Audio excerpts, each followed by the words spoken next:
Welcome. Thank you for dropping by. The augmented reality project you are viewing is an unfinished proof of concept. The graphic you are looking at is called a persona. It represents the artist behind the work this program contains. Each card placed in front of the camera will contain examples of work created by the artist. Please explore the program and supply any feedback about your experience.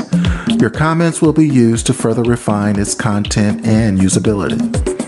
As a graduate of IU School of Informatics and Computing, as well as Heron School of Art, I have worked as a designer, illustrator, and web developer, alongside some of Indianapolis's most talented creatives, from Miller Brooks, Hal Dietrich, Whitman Hart, March 1st, to Indiana University.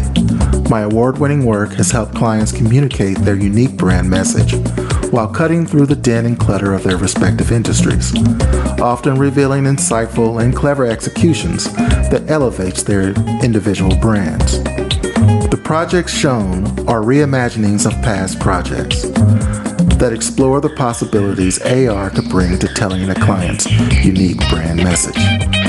Thank you again for your time, and I hope to see you in the future. Ciao.